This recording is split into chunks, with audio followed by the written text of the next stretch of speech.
Baby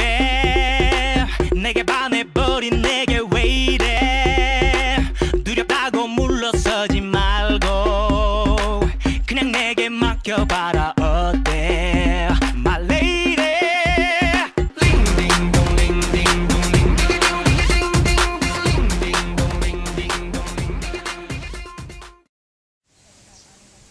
สวัสดีค่ะสำหรับวันนี้นะคะกลุ่มของพวกเราก็จะมาแนะนำสถานที่ท่องเที่ยวนั่นก็คือกู่กาสิงห์นะคะด้านในจะเป็นยังไงตามเข้ามาชมเลยค่ะ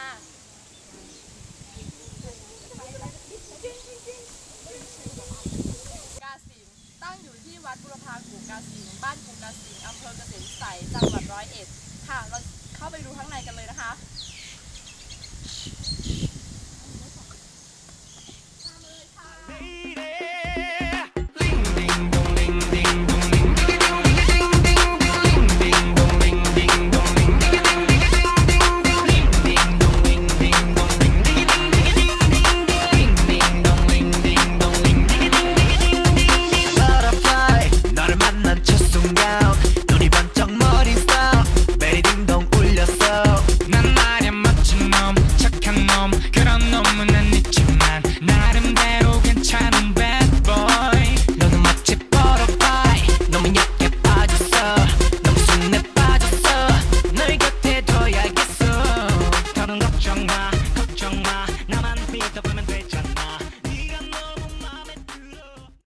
สำหรับด้านในของกู่กาสิงห์นะคะก็จะประกอบไปด้วยอาคารบรรณาลัย2 หลังก็คือด้านซ้ายและด้านขวานะคะ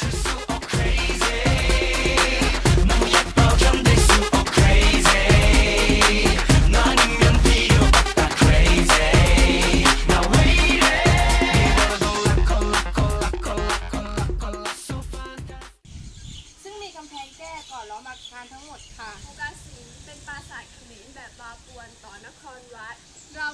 พุทธศตวรรษที่ 16 ถึง 17 นะคะจะมีปราสาท3 หลังตั้งอยู่บนฐานเดียวกันค่ะ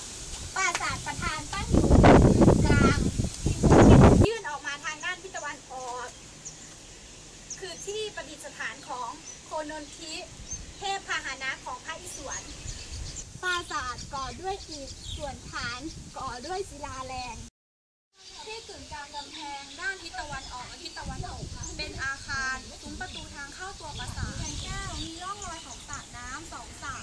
ซึ่งมีลักษณะเป็นรูปเกือกม้าปัจจุบันมีลักษณะตื้นเขินค่ะสำหรับกลุ่มของพวกเราก็ขอจบการนำเสนอสถานที่ท่องเที่ยวเพียงแค่นี้สำหรับวันนี้ของพวกเราขอกล่าวว่าส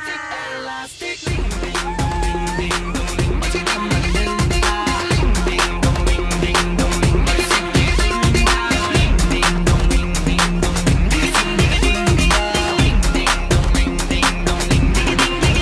걸려 butterfly 날이 가면 갈수록